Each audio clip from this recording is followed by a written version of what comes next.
মধ্যে একটা দামি কথা আছে, মদনা মানে হচ্ছে মদ না। দেখুন কি অভাবনীয় ব্যাপার। ছিলেন ফরাজ মুখোপাধ্যায়, পেয়েছেন আপনাদের দেওয়া ভালোবাসার ডাক নাম মদনা। কি অসাধারণ, কি ভালো একটা নাম, তার আবার কি সুন্দর একটা অর্থ। ভাবুন, যেই অর্থটা এই ঠান্ডায় একদম মানানসই নয়, তাই তো? তাই আমার একটা কথা মনে হলো, বলি বলবো? হ্যাঁ বল। এই তোমার মদনা নামটার সঙ্গে না একদম খুব কান গেছে আরেকটাও ডাক নাম আছে তোমার। কি নাম বলবো? বল।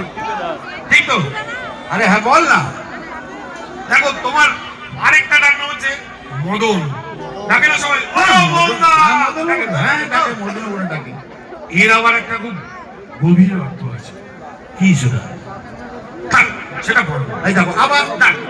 আরে বলবো বলে না বললে গভীর। এই আমার সমাজটা ব্যাপারটা না একদম ভালো লাগে না। তুই পরিষ্কার করে বল কি বলতে চাস। দেখো, মদনের অর্থ হচ্ছে মদ অন। আমি সুইচ অফ করার চেষ্টা করছি, সুইচ অন করে দে। আরে আমি শুধু অর্থটা বলে কি মুশকিল। দেখুন, এই এই এই ভালো নাম ডাক নাম নিয়ে দেখুন কি সমস্যা অলরেডি শুরু হয়ে গেছে। এবং তার সঙ্গে 498 498 ধারা, ওই যেটা বউকে বেঁধে বেঁধে খায় আর কি। তো এই পুরো নাটকটা পরিবেশন করার জন্য কিছুক্ষণের জন্য ধরে নেওয়া যাক এটা একটা বিচারালয়, আমি একজন পেশকার, এবং আপাতত এটা একটা কাঠগড়া। কাঠগড়া এটা কোর্টরুম, আর তুই একজনকে পেশকার। হ্যাঁ, এত কিছু যখন ধরে নিয়েছেন তাহলে আমাকে ধরুন, আমি প্যান্ট শার্ট পরে নিই, মানে আমি ধুতি আর ফতুয়া পরে আছি, আর এটা কোনো তোয়ালে নয়, এটা একটা গামছা। শুরু কর। আসুন শুরু করছি ডাক নাম বা নিকনেম। বউ পেটানোর অভিযোগে 498 ধারায় অভিযুক্ত আসামি বাবুলাচরণ খামারুই হাজির।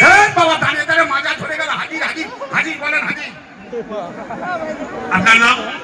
এতে এখনই হাত করে ডাকলেন। আমি কি বলে ডাকবো আপনার জন্য দরকার নেই, যেটা আপনাকে জিজ্ঞেস করা হচ্ছে তার জবাব। আপনার নাম? আগে শ্রী বগলাচরণ খামারুই। নিবাস? বগুলা। স্ত্রীর নাম? বিউগেল। বিউগেল? বিউগেল আপনার স্ত্রীর নাম বিউগেল? না না না না না, আমার স্ত্রীর নাম নেত্রকালী। তবে তো বললেন বিউগেল। না মানে সে কথা বললেই মনে হয় বিউগেল বাজতেছে, তো ওই জন্য আমি সাত করে তার ডাক নাম রেখেছি বিউগেল। ডাক নামকে জানতে চেয়েছে। আপনার স্ত্রীর ভালো নাম কি? তাইলে তার নাম নেত্রকালী। হ্যাঁ, সেটাই বলবেন। হ্যাঁ, দিন এবার গীতা ধরে বলুন। পাগল নেই মানে